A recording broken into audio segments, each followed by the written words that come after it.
Hello mga ka-channel, ituturo ko po sa inyo kung paano ko po napilitan ang aking payout account from non-profit to individual.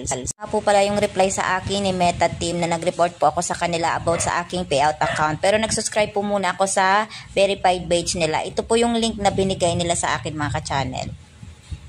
Link po mga ka-channel, 7 days lang po yan, mag-e-expire na po yan mga ka-channel. Kaya kailangan nyo po yung iset up agad-agad bago po matapos ang 1 week. So ito po yung link, sa Chrome po ako nag-set up ng aking account. Ito po yung link na binigay nila sa akin. And then, ayan, create payout account. Set up a new payout account po yung ganyan dyan, ang nakalagay.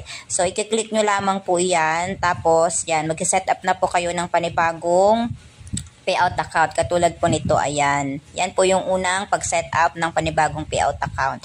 And then dire-diretso lang po yan katulad ng una nyong pag-fill up ng payout account nyo sa una po sa nagkamali po kayo. Same lang po yan mga ka-channel. Panibago lang po siyang set up. So, dire-diretso lang po yan mga ka-channel. Enter business info. So ayan. Yan, takpan lang po natin ng ating information. So ayan.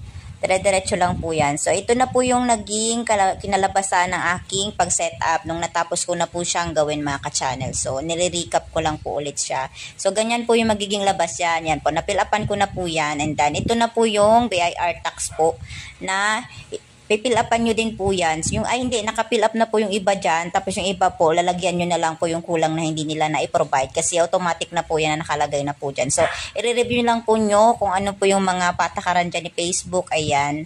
Katulad po nito, ayan. Yung concept po ng kanilang tax profile. So, ganito po kasi mga ka-channel yung nangyari sa profile ko. Pag chinecheck ko po yung aking profile status. So, ngayon, okay na po siya. Active na po lahat ng aking monetization mga ka-channel. So, ayan siya dati. Kasi pag hindi nyo po yan sinet up mga ka-channel, magkakaproblema po kayo sa payout.